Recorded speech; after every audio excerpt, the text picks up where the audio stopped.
اور کس کا جو ہے سچا ایمان ہے.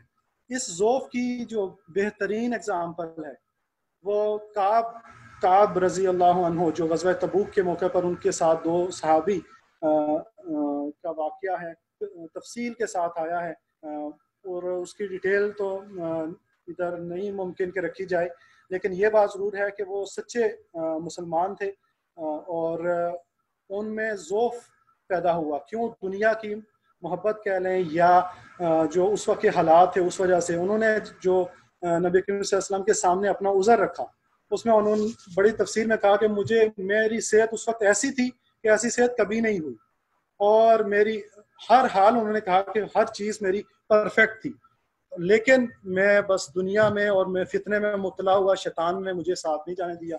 تو یہ جو طرز عمل ہے یہاں تک کہ صحابہ اکرام رضی اللہ تعالیٰ عنہم بھی دنیا کے فتنے میں یا دنیا کے جو حالات ہیں ان کا شکار.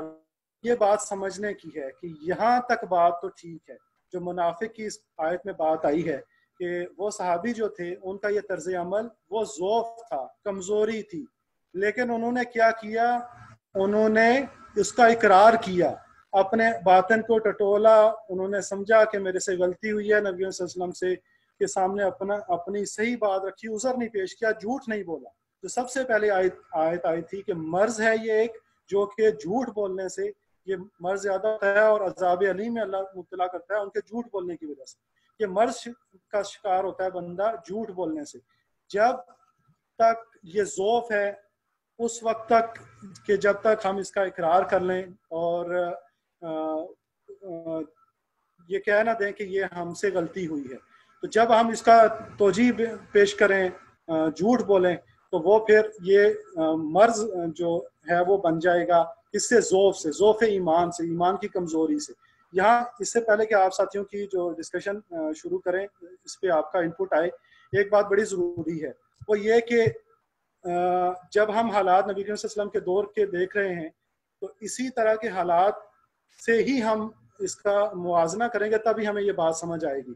غلبہ دین کی جدوجہد ہو رہی ہے وہاں پر، اور مالی اور جانی قربانی کا معاملہ آ رہا ہے. اور اب اس دور میں جو لوگ یہ کانسیپٹ رکھتے ہیں، وسیع نظریہ رکھتے ہیں دین کا، کہ دین ہے اللہ کے نظام کو غالب کرنے کی جدوجہد کرنا، یہ کلی دین ہے. صرف اگر کچھ ہم نے دین کے حصوں کو اگر تھاما ہوا ہے تو وہ ہمارا ایمان اس طرح کا ہے ہی نہیں ہے. تو ان پہ یہ نفاق کا جو علامات ہیں یا یہ چیزیں اپلائی نہیں ہوں گی. ہمیں جو لوگ اجتماعیت سے جڑے ہوئے ہیں اور اس دین کے غلبے کی جدوجہد کر رہے ہیں، اور ان سے جب قربانی کا اور ان سے جب اس سے تقاضا کیا جاتا ہے مال و جان خرچ کرنے کا، تو تب ذوف سے منافقت میں تبدیل ہو رہا ہے یا نہیں. اب اس دور میں ہم اس کو کیسے سمجھیں گے کہ جو کوئی بھی اجتماعیت ہے اس کا احتساب ہوگا. اجتماعیت آپ سے پوچھے گی کہ یہ آپ کے ذمہ یہ کام تھا، آپ نے کیوں نہیں کیا، تو تب یہ طرز عمل ہے کہ آپ اس کا اظہار کرتے ہیں کہ یہ کمزوری میرے سے سرزد ہوئی، میں اس وجہ سے، تو وہ آپ کا ذوف رہے گا. لیکن آپ نے اس کے بعد جھوٹ بولا تو یہ مرض سٹارٹ ہو گیا. یہاں سے مرض سٹارٹ ہوتا ہے بھی ہیں، وہ بھی آگے ہم سٹڈی کریں گے، اس صورت کا مطالعہ کریں گے، پھر یہ بڑھتا جائے گا. اور اگر ہم استغفار کریں گے، اللہ سے معافی مانگیں گے، تو یہ کم ہوگا. اس بارے میں یونس بھائی بات کرنا چاہ رہے ہیں، ان کی بات لے لیتے ہیں، پھر اس میں آگے صورت کی ڈسکشن پہ جاتے ہیں. جی یونس بھائی انمیوٹ کر لیں آپ. جی السلام علیکم. وعلیکم السلام. میں یہ صرف یہ تھوڑا سا اضافہ کرنا چاہتا، جو باتیں کافی ساری جھوٹ کے حوالے سے کافی ساری باتیں آ گئی ہیں، لیکن یہ واقعات جو ہم اس قرآن سے 1400-1500 سال پہلے تھے، اس وقت جن لوگوں نے جھوٹ بولا، جو طریقہ اختیار کیا جس کو نفاق کا نام دیا گیا، کہ 2 راستے پہ چلنے والے، اگر فائدہ اسلام میں ہو تو وہ اسلام قبول کریں گے، اگر فائدہ ظلم میں ہوگا تو وہ اس طرف چلے جائیں گے. یعنی اپنے فائدے کے لیے وہ ادھر بھی جائیں گے اور ادھر بھی جائیں گے. لیکن یہ بات ہوتی ہے، لیکن یہ صرف اسی وقت کے لیے تو نہیں ہے، طریقے سے اس دنیا کے اوپر بھی اسی طریقے سے منتظم ہوتا ہے جس سے اس وقت ہوتا تھا. اگر آج ہم کسی دوسرے ملک کی بات نہیں کرتے، اپنے ملک کی بات کرتے ہیں. ہمارے ملک کے اندر اسمبلیاں بنتی ہیں, اس کے اندر شریعت بل پیش ہوتے ہیں اور وہ پھر پیش ہی ہوتے ہیں, وہیں پڑے رہتے ہیں. جب انہیں پوچھا جاتا تو کہتے ہیں جی ہاں ہم اسلام نافذ کریں گے. جب الیکشن ہوتے ہیں تب کہتے ہیں جی ہم الیکشن کریں. بینظیر نے بھی یہ بات کہی تھی, نواز شریف نے یہ بات کہی تھی کہ ہم اسلام نافذ کریں گے, لیکن جب وہ حکومت میں آ جاتے ہیں پھر بھول جاتے ہیں, پھر انہیں یاد بھی کرواتے ہیں تو دوسرے لوگوں کو مارتے ہیں. ایسے انسان یاد رکھتا ہے. آپ کو یاد ہوگا کہ جب واجپئی آیا تھا اس کو بھی احتجاج کیا تھا, جس طریقے سے انہوں نے جماعت کے بزرگوں کو مارا تھا, وہ آدمی بھول نہیں سکتا. تو یہ وہ لوگ وہاں بھی جھوٹ بولتے ہیں, پبلک میں بھی جھوٹ بولتے ہیں, اسمبلی میں بھی جھوٹ بولتے ہیں, اور اصل میں منافق یہ ہیں. وہ جو پہلے تھے وہ تو تھے ہی, جو نبی صلی اللہ علیہ وسلم کے دور میں تھے. ان کے اندر کوئی شک والی بات نہیں ہے اس وقت رہ گئی کہ یہ لوگ منافق. ہمارے ہاں لوگ یہ کہتے ہیں کہ نہیں جن کو منافق نہ کہو. کیوں نہ کہو؟ میری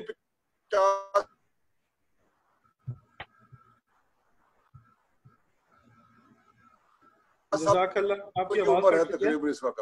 میں نے اب جی ان کا اگر انہوں نے کے لیے تو اس لیے یہ منافق ہیں جو اس وقت ہمارے اوپر حکمرانی کر رہے ہیں لوگ.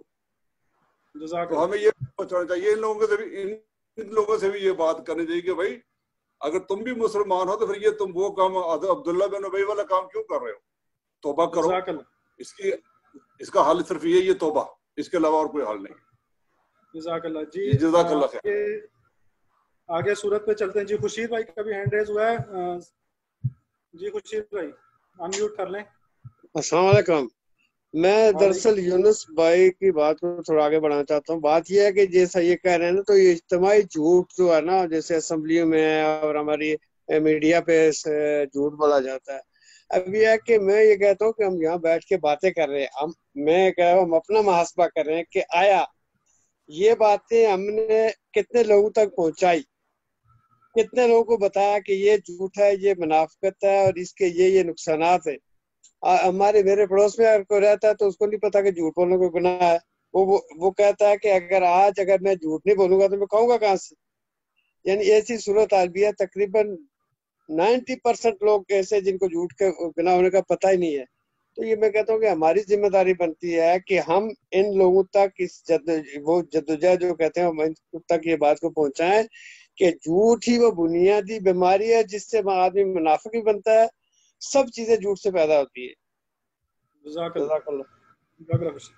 جی دوسری صورت پہ چلتے ہیں. یہ باتیں ڈیٹیل میں آئیں گی کہ آیا ہم کسی کو منافق کہہ سکتے ہیں؟ کیا نبی کریم صلی اللہ علیہ وسلم کے دور میں کسی کو منافق کہا گیا کہ عبداللہ بن ابی کا؟ یہ باتیں ڈیٹیل میں آئیں گی. ہم اس جو مطالعہ کر رہے ہیں وہ اسے اپنے اوپر نافذ کر رہے ہیں اور یہ دیکھنا چاہتے ہیں کہیں ہم میں تو نہیں ہے. ہمیں اس سے پہلے کہ دوسروں پہ ہم بلیم کریں, ہمیں اپنی آخرت بچانی ہے, اپنی آخرت میں کامیابی حاصل کرنی ہے, کسی کو بلیم کرنے کی بجائے. اللہ ہمیں اس نفاق سے بچائے. ہمیں یہ دعا کرنی ہے کیونکہ صحابہ کرام یہ دعا کیا کرتے تھے. ہمارا مسئلہ یہ ہے کہ ہم دوسروں کو منافق کہہ کے مطمئن ہو جاتے ہیں, اپنی ذات کی طرف آتے ہی نہیں ہیں. تو اس لیے ہم مطالعہ کریں اپنے آپ کو جانچنے کے لیے, اس نفاق کو سمجھنے کے لیے. دوسری آیت پہ چلتے ہیں. انہوں نے اپنی قسموں کو ڈھال بنا رکھا ہے اور اس طرح یہ اللہ کے راستے سے خود رکتے اور دنیا کو روکتے ہیں.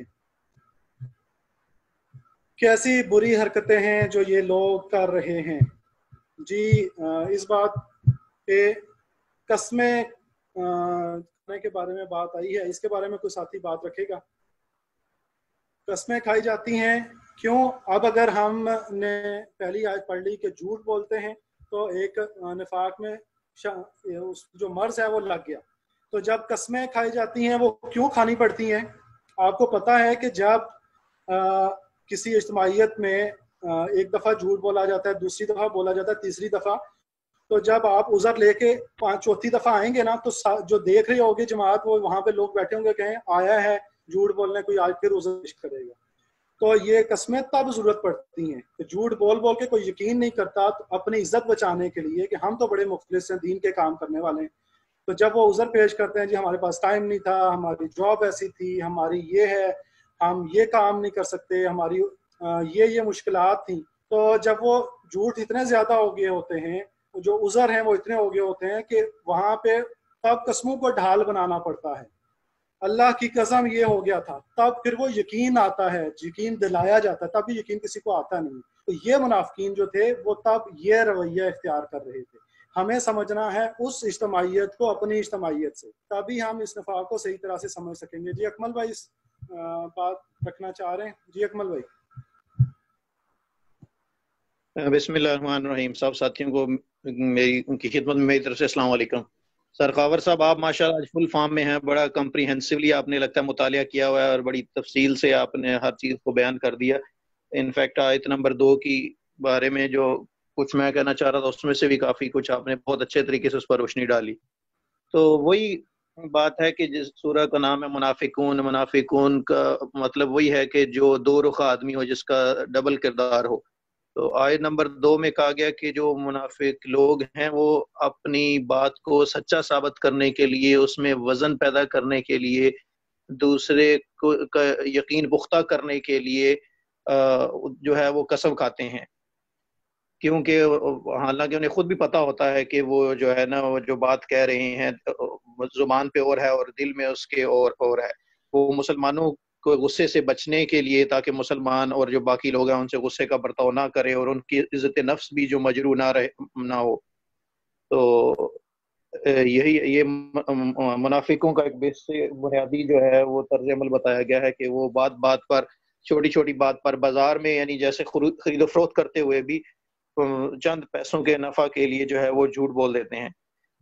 اس کو اگر ہم ریلیٹ کریں تو جو شان نزول میں ہم نے واقعہ پڑھا تھا جس میں جو صحابی تھے حضرت زید بن ارقم رضی اللہ تعالیٰ عنہ، انہوں نے جو خبر جو ہے وہ سن کر حضور صلی اللہ علیہ وسلم کو دی تھی کہ عبداللہ بن ابی جو ہے وہ انصار اور مہاجرین کے درمیان جو ہے وہ پھوٹ پیدا کرنے کی کوشش کر رہا ہے۔ تو عبداللہ بن ابی کو جب پتہ چلا تو اس نے آپ صلی اللہ علیہ وسلم کے سامنے قسم کھائی کہ میں جو ہے میں تو ایسا نہیں چاہتا ہوں، میں تو آپ پر پورا بھروسہ اور یقین رکھتا ہوں اور میں سچا ہوں۔ تو یہی اس آیت میں بیان کیا۔ جزاکم اللہ خیر۔ جزاک اللہ جی۔ آیت نمبر 3 پہ چلتے ہیں۔ انہیں دیکھو تو ان کے جسے تمہیں بڑے شاندار نظر آئیں، بولیں تو تم ان کی باتیں سنتے رہ جاؤ، مگر اصل میں یہ گویا لکڑی کے کندے ہیں جو دیوار کے ساتھ چن کر رکھ دیے گئے ہیں۔ یہاں پہ ہر زور کی آواز کو یہ اپنے خلاف سمجھتے ہیں، یہ پکے دشمن ہیں، ان سے بچ کر رہو، ان کی اللہ کی مار ان پر، یہ کدھر الٹے پھرائے جا رہے ہیں۔ اس میں بہت ساری باتیں آ رہی ہیں، تو کوئی ساتھی اس پہ بات رکھنا چاہے تو وہ ہینڈ ریز کا آپشن یوز کر سکتا ہے۔ جب تک آپ لوگ پھر ہینڈ ریز یوز نہیں کرتے تو اس وقت تک جو بات آئی ہے اس میں۔ جی ابراہیم بھائی۔ ناظر صاحب میں یہ جو پچھلی آیت تھی اس کے حوالے سے تھوڑی سی رکھ دی ہے۔ یہ تو آپ نے ایک دینی حوالے سے ایک پہلو رکھا، جو ہمارے روزمرہ کے معاملات ہیں وہ چاہے کسی بھی قسم کے ہوں تو ان میں بھی ہمیں یہی معاملہ پیش آتا ہے کہ جب ہم کسی بھی بندے سے جو بھی کمٹمنٹ کرتے ہیں، ایک دفعہ 2 دفعہ جب ہم اس پہ پورا نہیں اترتے تو بعد میں پھر ہمیں اپنی اس بات کو یقین دلانے کے لیے قسمیں کھانی پڑتی ہیں۔ جو دوسرا حصہ ہے کہ اللہ کے رستے سے خود رکتے ہیں اور دنیا کو بھی روکتے ہیں، تو ہم نے جب سورہ حدید کا مطالعہ کیا تھا تو وہاں پہ بھی ہم نے یہ بات پڑھی تھی، لیکن وہاں پہ ہم نے خاص طور پہ مال کے حوالے سے پڑھی تھی کہ یہ جو جن کے دلوں کے اندر ایمان نہیں اترا، صحیح ہے، یہ لوگ جو ہیں یہ اللہ کے رستے میں خود تو خرچ نہیں کرتے، ساتھ الٹا کیا کام کرتے ہیں کہ یہ دوسروں کو بھی روکتے ہیں کہ آپ خرچ نہ کریں۔ تو یہاں پہ بھی منافقوں کی طرف یہی اشارہ کیا جا رہا ہے کہ یہ خود تو اللہ کے رستے میں کام نہیں کرتے بلکہ دوسروں کو بھی روکتے ہیں۔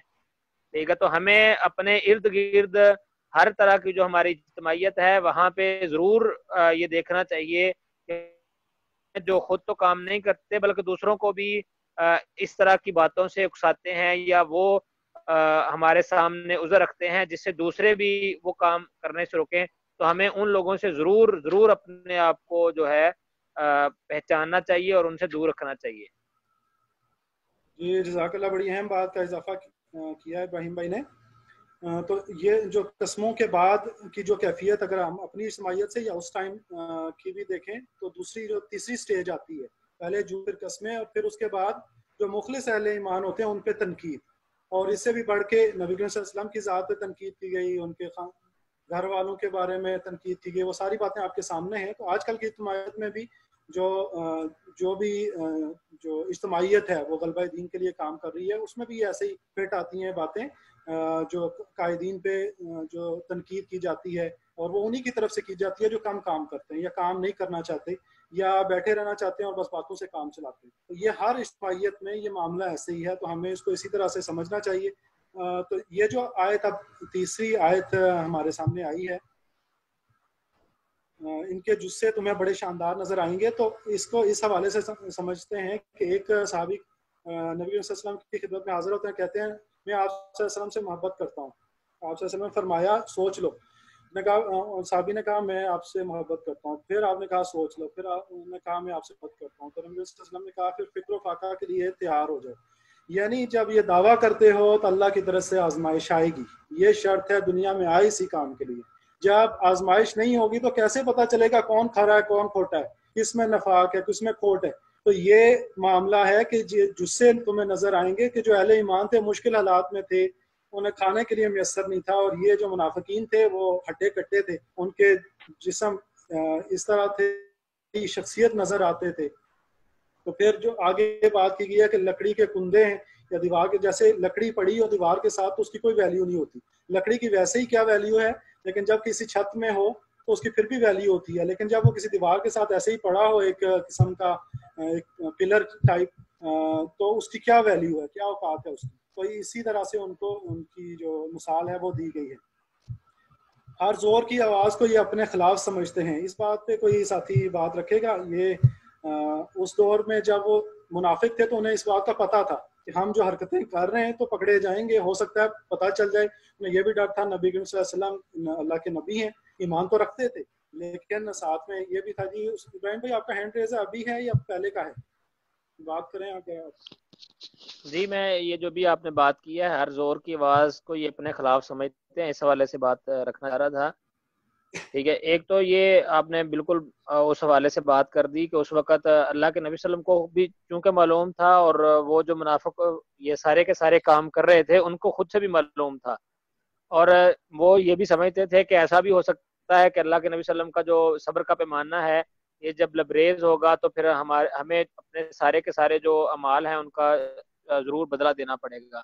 اس کے ساتھ یہ بھی ہے کہ ہم جب بھی کوئی بھی برا کام کرتے ہیں، جو کوئی بھی ایسا کام جس کی کسی نہ کسی طرح ہمارے ضمیر کے اندر ایک جنجلاہٹ پیدا ہوتی ہے، ہمیں اندر سے محسوس ہو رہا ہوتا ہے کہ یہ غلط کام ہے، تو ہمیں اس کا خدشہ لگا رہتا ہے کہ ایسا نہ ہو کہ کوئی مجھے دیکھ لے. ایون آپ دنیا داری کے معاملات میں بھی 2 نمبر کام کریں، چوری کریں، کسی سے رشوت لیں، کوئی بھی کام کریں تو آپ کو ضرور خوف رہتا ہے آپ کے اندر کہ یار یہ جو بات ہے کسی کو پتہ نہ چل جائے. لیکن جب آپ اندر سے مضبوط ہوتے ہیں، آپ کو اپنے ایمانی جذبے پہ یقین ہوتا ہے، آپ صحیح کام کر رہے ہوتے ہیں، تو پھر آپ کو اندر سے خوف نہیں ہوتا، بلکہ آپ اندر سے مضبوط ہوتے ہیں اور پھر آپ کو کسی بات کا کوئی خوف نہیں ہوتا. جزاک اللہ، یہ بڑی اہم بات ہے. کوئی اور ساتھی بات نہیں کہا. جی آگے چلتے ہیں آیت نمبر 4 پہ. اور جب ان سے کہا جاتا کہ آؤ تاکہ اللہ کے رسول تمہارے لیے مغفرت کریں کی دعا کرے تو سر جھٹکتے ہیں، اور تم دیکھتے ہو کہ وہ بڑے گھمنڈ کے ساتھ آنے سے رکتے ہیں. یہ آگے اس میں بھی پچھلی آیت میں بھی کچھ باتیں تھی، بچ کر رہو کہ بچنے کا اس لیے کہا گیا کہ ظاہر ہے وہ نقصان پہنچائیں گے، آپ کو پہنچا سکتے ہیں، ان سے بچ کے اس لیے رہنا ہے. اور ان پر یہ کدھر الٹے پھرائے جا رہے ہیں، یعنی کہ وہ آئے نبی کریم صلی اللہ علیہ وسلم پہ تھے، ایمان لے کے آئے تھے، اور اب یہ کدھر جا رہے ہیں. یہ کیفیت دیکھیں کہ نبی کریم صلی اللہ علیہ وسلم دنیا کی جو کیسی شخصیت ہیں کہ رحمت للعالمین ہیں، ان کی طرف گئے اور واپس پھرائے جا رہے ہیں، ان سے دور جا رہے ہیں. تو اس بات کی طرف یہاں اشارہ ہے. اس آیت میں جو گھمنڈ کے ساتھ آنے سے رکتے ہیں کے بارے میں جو بات آئی ہے وہ آگے پورا واقعہ اور شروع میں شان نزول میں بھی آیا ہے، اس کو ہم اکٹھا دیکھ لیں گے. اگلی آیت ہے آیت نمبر 6. اے نبی تم چاہے ان کے لیے مغفرت کی دعا کرو یا نہ کرو، ان کے لیے یکساں ہیں، اللہ ہرگز انہیں معاف نہ کرے گا، اللہ فاسق لوگوں کو ہرگز ہدایت نہیں دیتا. اس آیت کے متعلق جو بات ہے جو اس کے بعد سورۃ نازل ہوئی، سورہ توبہ، اور اس میں قطعی طور پر منافقین کے لیے مغفرت کی دعا کرنے سے نبی صلی اللہ علیہ وسلم کو منع فرما دیا گیا. تو اس میں قطعیت کے ساتھ ہے، یہاں پہ صرف اس کا بارے میں ہے کہ اللہ ہرگز ان کو معاف نہیں کرے گا، آپ بے شک ان کے لیے دعا کرتے رہیں. تو اس میں سورہ توبہ میں پھر منع کر دیا گیا کہ نہ تو ان کی مغفرت کی دعا ہوتی ہے، نہ ان کے لیے جنازہ پڑھا جا سکتا ہے. وہ ساری بات سورہ توبہ میں آئی ہے، آپ ساتھیوں کو اس بارے میں علم ہے. اگلی آیت پہ چلتے ہیں، اگر کسی کا اس بارے میں کوئی بات آپ نہیں رکھنا چاہ رہے. یہ وہی لوگ ہیں جو کہتے ہیں کہ رسول کے ساتھیوں پر خرچ کرنا بند کر دو تاکہ منتشر ہو جائیں، حالانکہ زمین اور آسمانوں کے خزانوں کا مالک اللہ ہی ہے. مگر یہ منافق سمجھتے نہیں ہیں، یہ کہتے ہیں کہ ہم مدینہ واپس پہنچ جائیں تو جو عزت والا ہے وہ ذلیل کو وہاں سے نکال باہر کرے گا. جی یہ وہ مین پوائنٹ ہے جس پہ بات شروع ہوئی تھی، شان نزول میں بات آئی تھی اور ہمارے سامنے بات آئی تھی، اور اسی پہ ہی جی ابراہیم بھائی آپ بات رکھیں. نام صاحب، یہ جو پچھلی آیت ہے اس کا حوالہ آپ نے سورۃ توبہ کے حوالے سے بھی دے دیا. میں بس ایک خاص ایشو کی طرف توجہ دلانا چاہتا ہوں.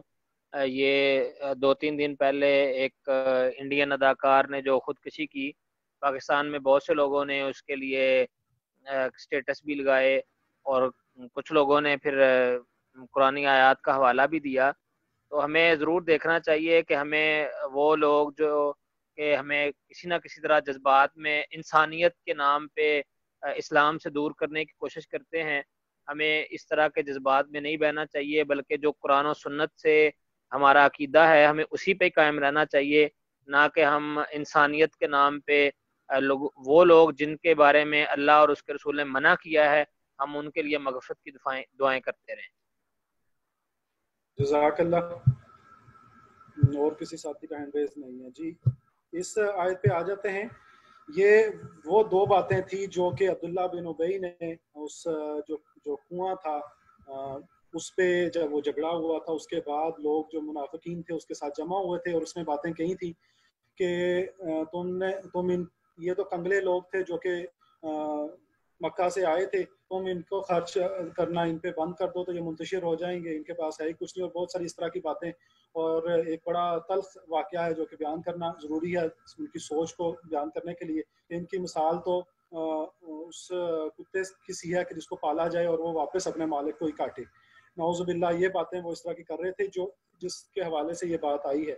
اور پھر اس کے بعد جو عبداللہ بن ابی نے بات کی تھی کہ عزت والا ذلیل کو باہر کر دے گا، تو زید بن ارقم رضی اللہ عنہ سن رہے تھے اور وہ لڑکے تھے، کم عمر تھے. انہوں نے اپنے چچا سے ذکر کیا، چچا نے جا کے نبی کریم صلی اللہ علیہ وسلم سے واقعہ بیان کیا، تو نبی کریم صلی اللہ علیہ وسلم نے عبداللہ بن ابی سے پوچھا تو اس نے قسم اٹھا لی اور کہا کہ میں نے ایسا نہیں کہا. تو جو خزرج کے اور بڑے بڑے سردار تھے انہوں نے کہا کہ آپ یہ ایک رئیس ہے، ایک سردار ہے، اس کے مقابلے میں ایک لڑکے کی بات سن رہے ہیں. تو نبی کریم صلی اللہ علیہ وسلم کو تو اپنے صحابہ کا پتہ تھا لیکن وہ اس بات پہ چپ ہو گئے. یہ نبی کریم صلی اللہ علیہ وسلم کی شخصیت تھی.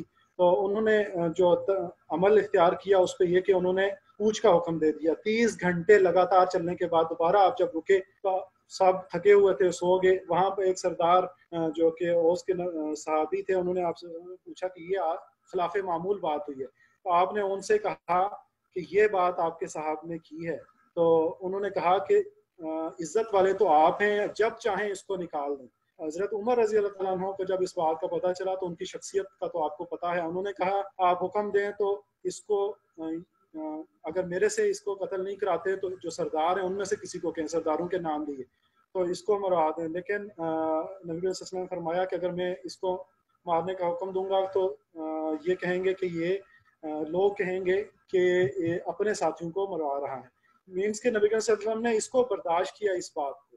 پھر کیا ہوا کہ جب یہ صحابہ میں بات یہ پھیل گئی تو تب اگر کوئی ساتھی بات رکھنا چاہے، یہ بات شروع میں ارشد بھائی نے رکھی بھی تھی لیکن یہ اب اس کا محل اب ہے، اس کے بات کرنا زیادہ سمجھ بھی آئے گا کہ جو عبداللہ بن عبداللہ جو عبداللہ بن ابی کے بیٹے تھے اور صحابی تھے، انہوں نے کہا کہ مدینہ کی سرحد پر اسے روک لیا اور اسے کہا کہ تم ذلیل ہو اور تمہیں میں مدینہ میں انٹر نہیں ہونے دوں گا. یہ وہ طرز عمل تھا جو کہ صحابہ کرام رضی اللہ عنہم کا تھا کہ اپنا باپ ہے لیکن انہوں نے اس بات کی پرواہ نہیں کی، نبی صلی اللہ علیہ وسلم کی عزت کی انہوں نے پرواہ کی. اور یہی وہ مطلوب ہے مومنین سے، یہ بات کہ اللہ کے رسول اور اس کے لیے جہاد کرنا، اس چیز کو محبت رکھنا. کس چیز سے؟ دنیا سے. یہ دوسرے مقامات پر بات آئی ہے اور وہ دنیا کے حوالے سے مال اور اولاد کہا گیا ہے. لیکن اگر اس کی ڈیٹیل میں جائیں تو اولاد میں کی ڈیٹیل دوسرے مقامات پر آئی ہے. باپ، بیٹا، بھائی، بیوی اور رشتہ دار، یہ 5 چیزیں آئی ہیں. اور دنیا کے بارے میں آیا ہے مال جو کیش کی صورت میں ہو، اور تجارت، نوکری بڑی مشکل سے حاصل کی گئی ہو، جو بڑی پڑھائی کے بعد اور بڑے ایکسپیرینس کے بعد حاصل کی گئی ہو، اور وہ جائیداد جو کوٹھی بنگلہ کی صورت میں ہے. اگر یہ چیزیں زیادہ محبوب ہیں، اللہ کی محبت، اللہ کے رسول کی محبت اور اللہ کے کی راہ میں جہاد کرنے سے، جہاد کا پورا کانسیپٹ سورہ صف میں پڑھ چکے ہیں، مال سے اور جان سے جہاد، اور کس طرح منظم طریقے سے جہاد کی بات پوری آئی تھی. اگر وہ اس میں محبت کم ہے دنیا کی محبت سے، تو پھر یہ نفاق کی طرف لے کے جا رہا ہے. اور یہی مطلوب ہے کہ اللہ کی محبت، رسول کی محبت اور اللہ کی راہ میں کام کرنے کی جو لگن ہے وہ سب سے زیادہ ہونی چاہیے، تبھی ہم اس نفاق سے بچ سکتے ہیں. اور یہی مطلوب بھی ہے ان سارے واقعات سے. آگے جو پرہیز ہے، میں نے شروع میں مرض کی بات کی تھی کہ نفاق جو ہے وہ ایک مرض ہے. اب جو اگلی 3 آیات ہیں ان میں بتایا جا رہا ہے کہ کیسے ہم اس مرض سے بچ سکتے ہیں.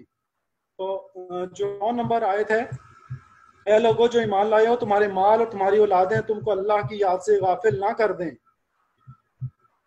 جو لوگ ایسا کریں وہی خسارے میں رہنے والے ہیں. جو رزق ہم نے تمہیں دیا ہے اس میں سے خرچ کرو قبل اس کے کہ تم میں سے کسی کی موت کا وقت آ جائے، اور اس وقت وہ کہے کہ اے میرے رب، کہو کیوں نہ تم نے مجھے تھوڑی سی مہلت اور دے دی، میں صدقہ دیتا اور صالح لوگوں میں شامل ہو جاتا.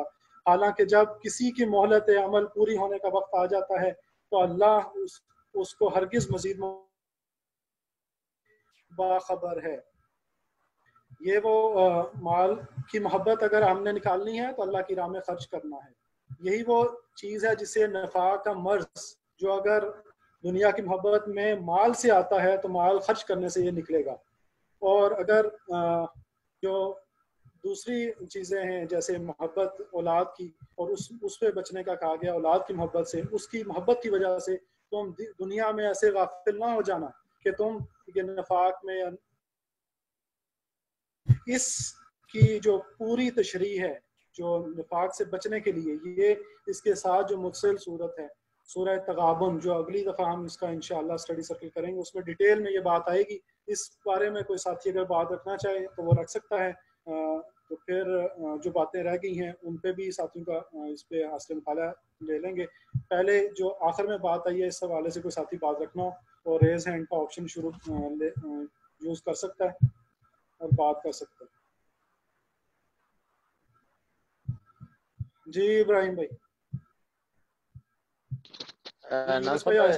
یونس بھائی بھی آپ سے پہلے بھی انہوں نے اجازت لینے کی کوشش کی تھی. تو یہ نا سر، یہاں پہ مال اور اولاد کا ذکر آیا ہے، اور قرآن مجید میں اور بھی کئی مقامات پہ مال اور اولاد کا ذکر آیا ہے.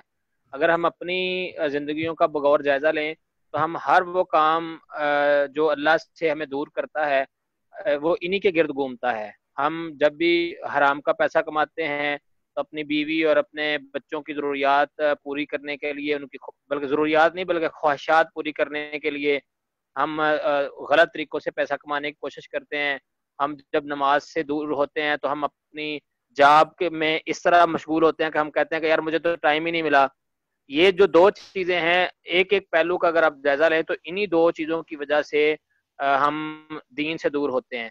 اور ایک چیز یہاں پہ آئی ہے وَأَنفِقُوا مِمَّا رَزَقْنَاهُمْ، اور جو ہم نے دیا ہے اس میں سے خرچ کرو.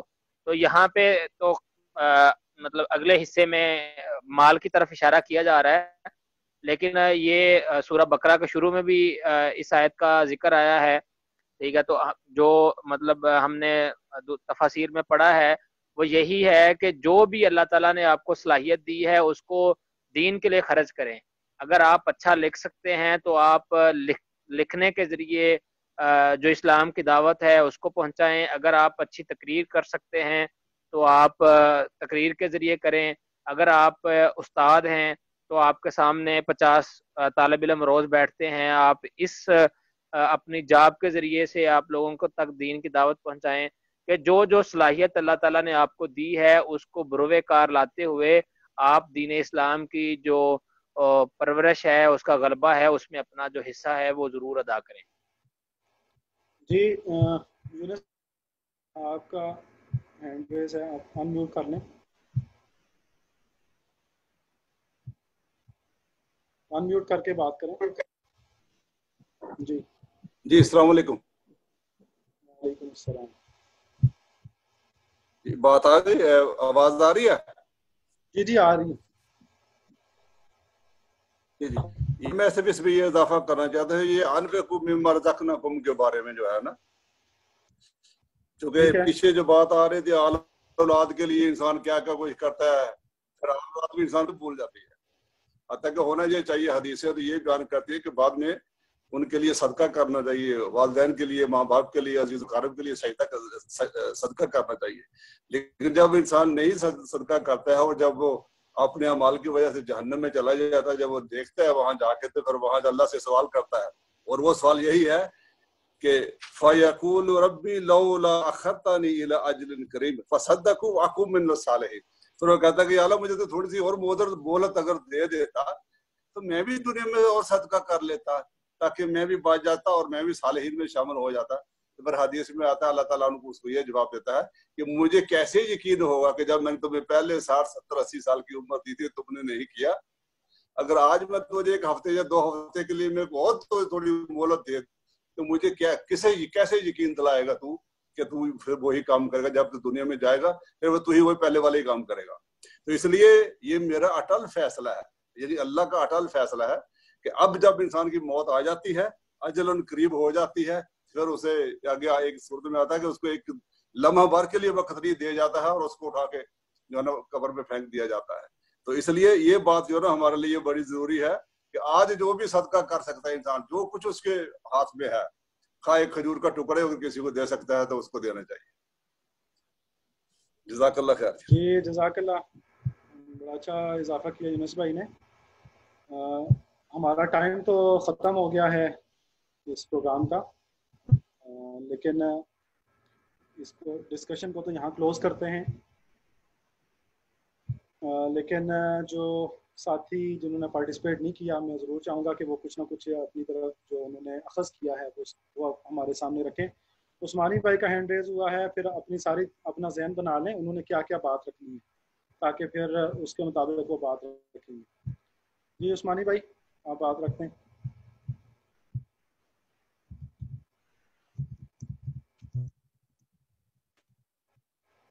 عثمانی بھائی آپ ان میوٹ کر لیں.